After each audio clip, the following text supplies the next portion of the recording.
Hello everyone, welcome to my channel. This channel is educational in nature, and I try to turn people on to new and exciting theories of everything, and all-encompassing theories, and obscure and esoteric paradigm shifters, things that I've stumbled across in my research over the last many years, and that I'd like to share with you as to hope that they will help you in ways that they've helped me, and so on and so forth. Today is our 338th video that we have done on Dewey B. Larson's Reciprocal System of Theory. And Mr. Larson was an engineer, chemical and mining engineer maybe, and I was born in North Dakota back in 1898, moved out to Portland. He fought in World War I, moved out to Portland and went to school out at Oregon State, in Corvallis, and then moved to Portland and had his career out there. And I was working on a chemistry problem, trying to make a contribution to the industry, but he stumbled across something that was much more, much bigger than what he was actually looking for. He was just trying to make, marginal discoveries, and he ended up kind of stumbling upon this huge discovery that required him to put in a crap ton of work to, work it out. But he answered the call, and he was kind of maybe thinking, I'm in over my head here. Do I want to really dedicate my whole life to this? And that's what he did. He dedicated 60 years, the rest of his life until he died in 1990, to, working out and then refining his reciprocal system of theory.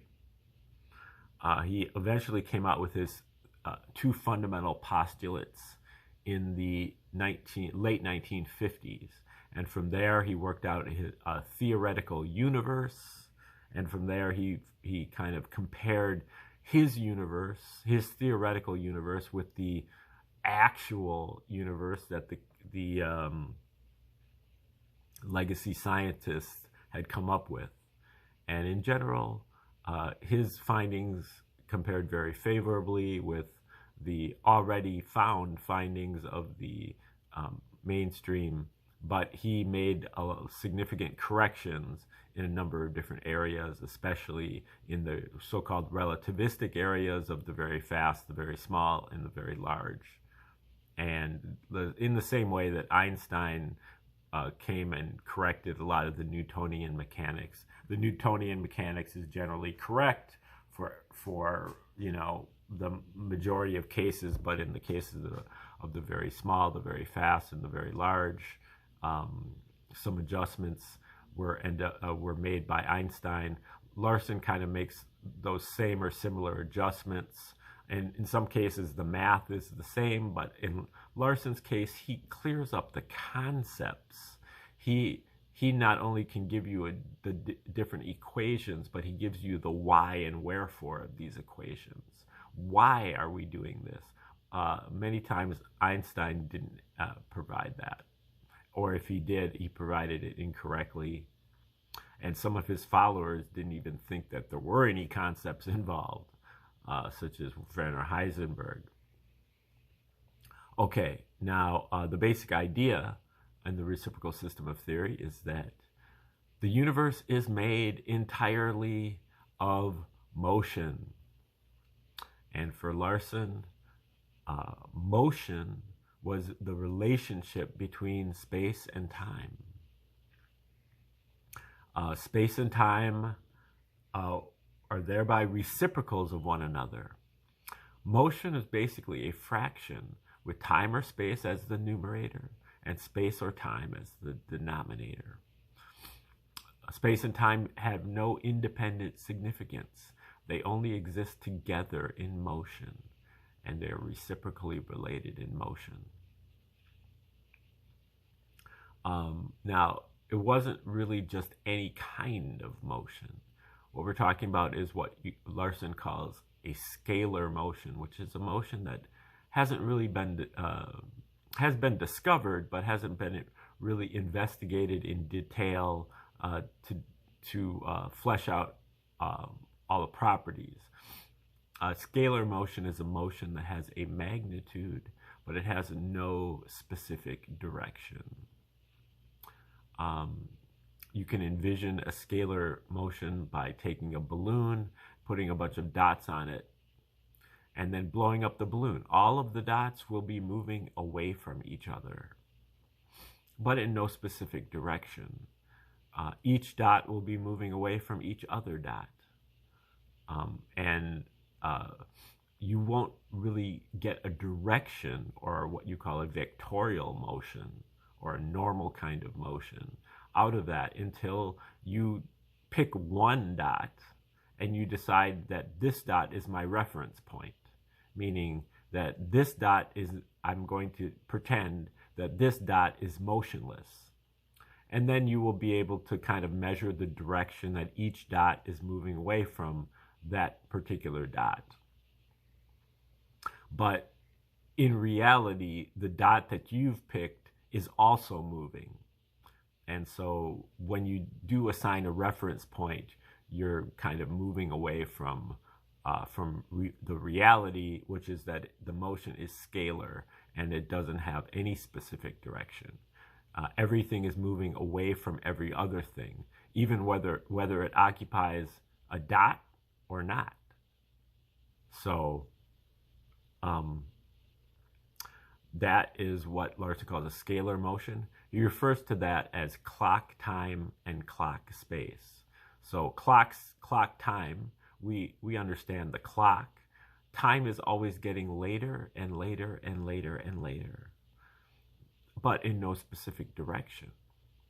So that is scalar motion in time. Scalar motion is in space, is that everything is always getting farther and farther and farther apart. And you can use that balloon with the dots on it to model that. But that has also been observed by the Hubble telescope, and seeing that all of the distant galaxies are moving away from one another. And as long as we don't want to cling to the idea that our galaxy is at the center of the universe, then we would also assume that our galaxy is participating in that same motion away from all other galaxies. All galaxies are moving away from all other galaxies, except possibly the ones that are so close together that that motion, that outward motion, gets canceled out by some kind of gravitational motion. The farther away they are, the faster they are moving away from each other. And so that is what Larson refers to as clock space and clock time. Then there's also coordinate space and coordinate time. We generally recognize coordinate space, 3 dimensions of space, x, y, z coordinates. But also there is such a thing as coordinate time. Most people reckon time to be just one-dimensional, always flowing, getting later and later and later. But under some circumstances, time can take the form of 3-dimensionality as well. And then time and space also only come in discrete units. There is one, you have to have one full unit of space to have any space. And you have to have one full unit of time to have any time.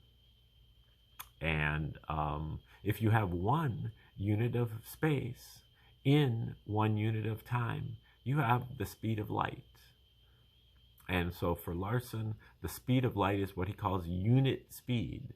1/1 = 1.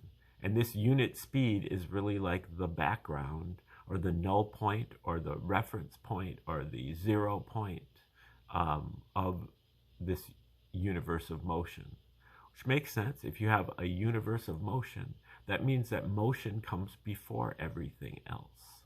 So this motion outward at the speed of light, Larson refers to it as the progression of the natural reference system. This is what is always in existence. And so he makes his measurements from the speed of light outward in all directions. You're either going faster or slower. So that means that half of the universe is moving faster than the speed of light. Larson refers to this as the cosmic sector.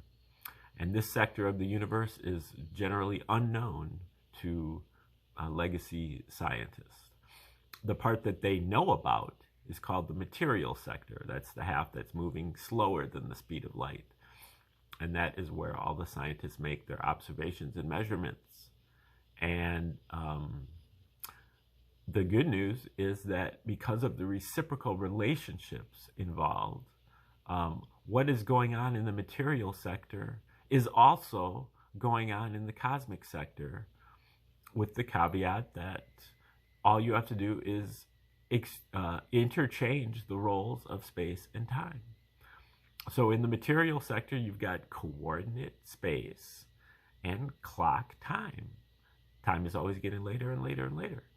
But if you cross that unit speed boundary and you move into the cosmic sector, into the faster than the speed of light realm, then you have coordinate time and clock space. Space is always getting farther and farther and farther apart. You have 3 dimensions of time. So that's kind of how it works. And Larson took that postulate and the second postulate, which just really has to do with math and geometry of the universe, and he worked out his theoretical universe, and then he wrote many books based on his findings. Books on chemistry and astronomy and physics, but also on economics, metaphysics, including philosophy, psychology, religion,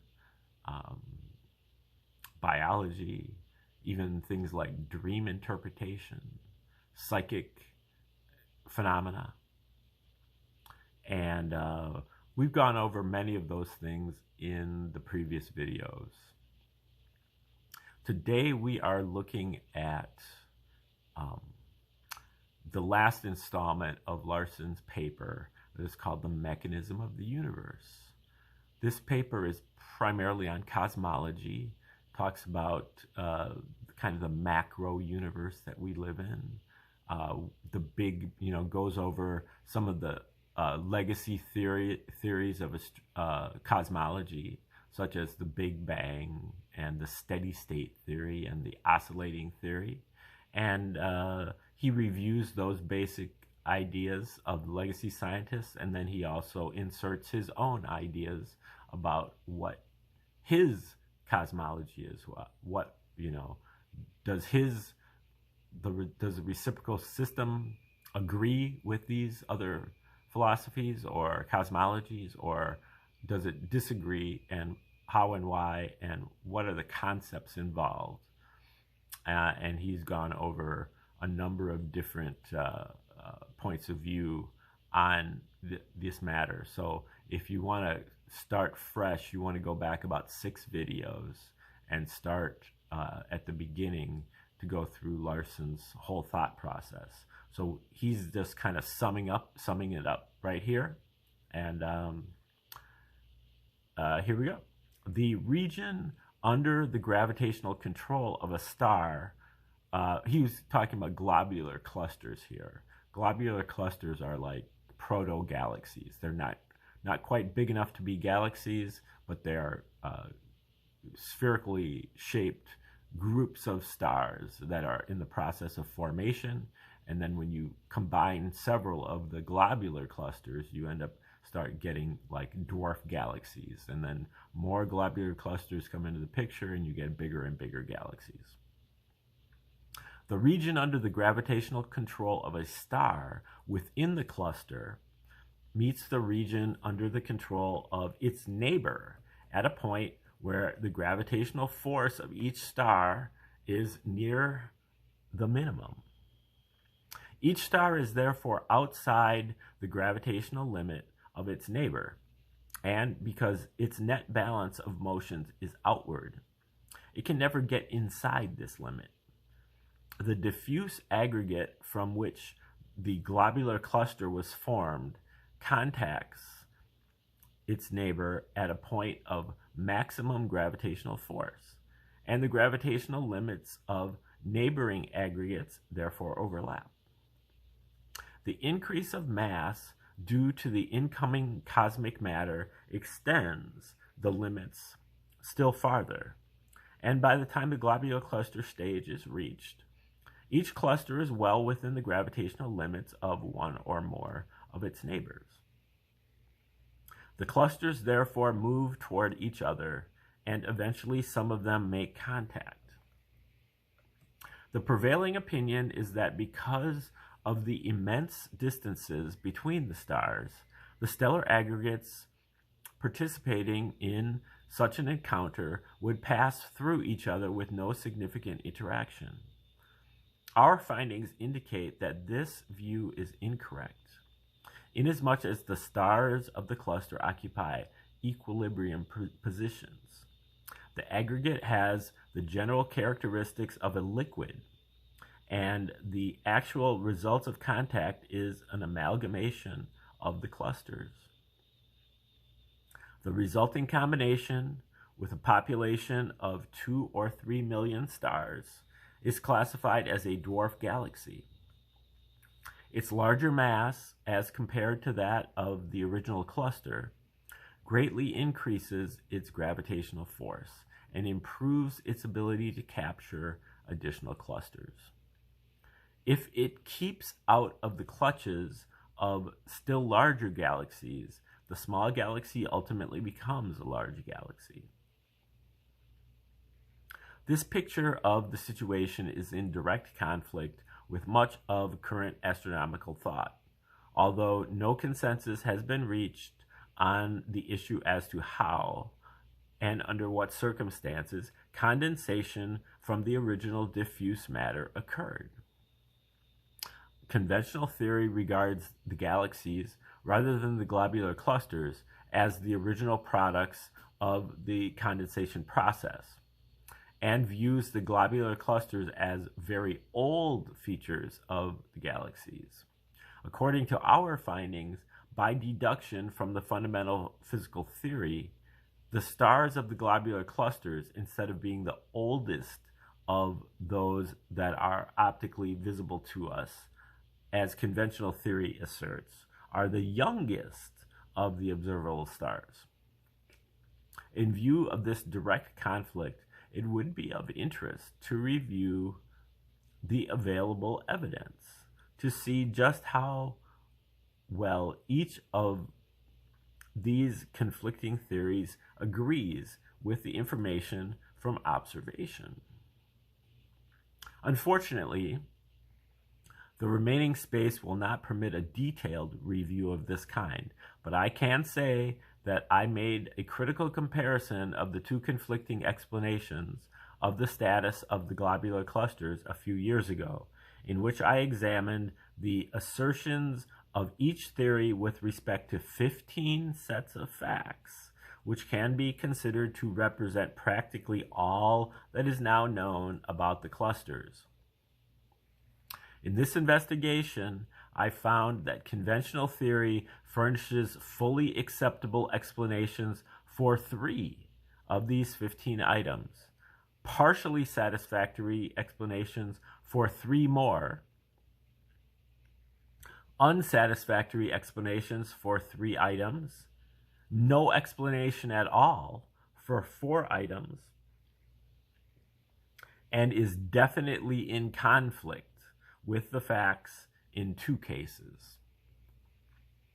The deductions from the postulates of the reciprocal system, on the other hand, furnish full and detailed explanations for every one of these 15 items. While, as I said, space does not permit a full discussion of these results, I am rather reluctant to make statements such as the foregoing, without at least some substantiation, and I will therefore comment briefly on two of the items to give an idea of the basis for my conclusions. First, let us consider the motions of the clusters. In the words of Struve, they move, quote, much as freely falling bodies attracted by the galactic center. Our theory says that this is exactly what they are and how they should move. Conventional theory is able to explain such motions only on the basis of some highly implausible assumptions. As an illustration of another type of pertinent information, observations of the star clusters within the galactic disk show that these groups are not stable and are disintegrating at a relatively rapid rate. The large number of such clusters now in existence, in spite of the short indicated life, means that some process of replenishment must be operative. Our theoretical development tells us that the supply is replenished by globular clusters which fall into the galaxy and break up. The astronomers have no explanation at all. Bach, for example, says, we, quote, we do not pretend to know from where the galactic clusters come. He admits that it would be tempting to regard the globular clusters as the source of the replacements, but this would challenge the physicists' conclusions as to the source of stellar energy, and, of course, that is unthinkable. There is no limitation on the process of capture from the environment which continually increases the size of a galaxy.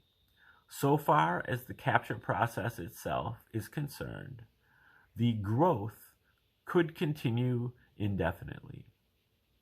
However, the existence of an age limit also limits the galactic size. When this limit is reached, the material phase of the great cycle of the universe of motion terminates. All right, that is the end of Larson's paper, The Mechanism of the Universe. And so if you want to go back to the beginning, go back 6 episodes, there are seven episodes of that paper. Now, tomorrow we will be going into a new paper, a new writing, a new something that related to the reciprocal system still. But I think we're going to try to learn a little bit more about what is called RS2. RS2 is the reevaluation of the reciprocal system. So a few of Larson's followers, in particular Dr. Bruce Perret and Dr. KVK Nehru, worked out some of the kinks in Larson's theory. Larson admitted that his theory was subject to error, that the theory itself was correct, but whether it was applied correctly in all cases was another matter, and that he may have made some mistakes in how he applied the theory, and that those mistakes would become clear over time because they would, they would clash with the rest of the theory. They would conflict with things. And so Perret and Nehru, even though they are very much followers of Larson, they're not trying to, dissent or to disagree with Larson's theory, but they just felt like certain aspects of it needed some correction. And so they derived this thing called RS2, the reciprocal system 2, the reevaluation of the reciprocal system. We're going to take a look at some writings that have to do with their work.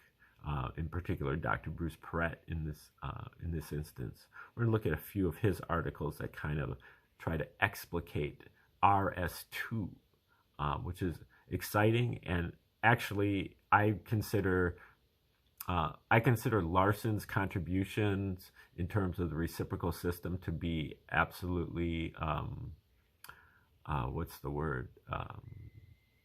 Just magnificent and gargantuan.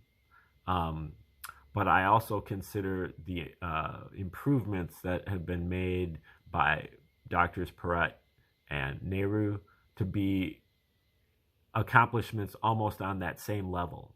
Just like huge amounts of work was put into this and huge advances that were made, and it really shapes out the reciprocal system to be something that can be reckoned with in the 21st and 22nd centuries. That and you know, I am convinced that before it's all said and done, the reciprocal system will be used as the you know, educational standard in all fields. This is what we're going to use to do as the fundamental basis for every subject. It might take 100 or 200 years to get there because, you know, overthrowing the previous paradigms can be a very time-consuming process, because sometimes you have to wait till all the progenitors of those theories actually die off before you can encounter anybody with an open enough mind to, you know, to accept the new theories. But I find that the RS2 theory is just incredibly compelling. So we're going to learn about how, you know, kind of the process that Dr. Perrett took to get from the reciprocal system over to RS2 and to derive RS2. All right. Now, thanks for tuning in, and you know, come back tomorrow and we will learn a little bit about RS2, and have a beautiful day.